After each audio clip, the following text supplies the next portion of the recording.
Two people are now recovering from gunshot wounds in Indiana after deputies say a middle school student started firing two handguns in the middle of class. Yeah, there's a teacher that's being called the hero this morning for his quick response during this ordeal. CNN's Diane Gallagher with us here. I think what is so really impressive here is that this is a school shooting where we're talking about no fatalities, and a big reason for that is this teacher.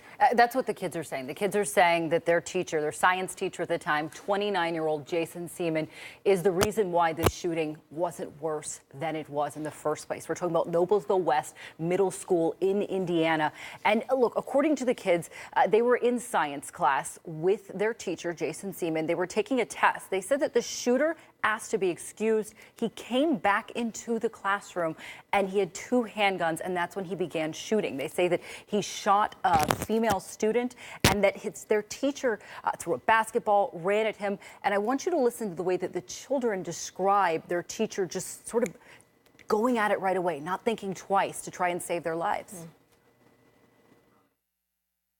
And everybody started screaming and freaking out, and Mr. Seaman ran up and tackled him and secured him. And then he started screaming to call 911 and get out, and we realized that he had got him to the ground. The gun was out of his hands.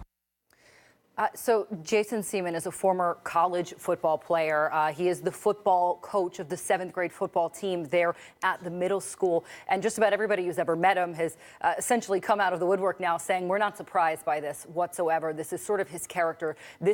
He wants to be there for the children, and he loves being a teacher for these kids. His mother did post on Facebook kind of the extent of his injuries. He was pretty badly hurt. He was shot in the abdomen, he was shot in the forearm and in the hip. So she's been updating on Facebook with that right now. Yeah, I mean, the quick action is so remarkable here. How are they, the two victims? We actually heard from Jason Seaman. He issued a statement. I want to read you what he said. It came out late last night. He said, first of all, thank you to the first responders from Noblesville and Fishers for their immediate action and care. I want to let everyone know I was injured. I'm doing great. To all the students, you were all wonderful, and I thank you for your support. You are the reason I teach. Again, that statement sounds like what everybody says he is, but that 13-year-old girl who was hurt, she's still in the hospital. According to her parents, they spoke with CNN early this morning. They identified her as 13-year-old Ella Whistler.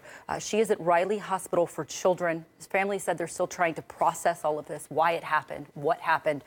They issued us a statement. They said in part, her status is critical, yet we are pleased to report that she is stable. We'd like to thank everyone across the country who prayed for our family today. We felt those prayers and appreciate each of them. Victor, Christie, they went on to thank first responders and surgeons. They asked for some privacy while they're trying to deal with this right now.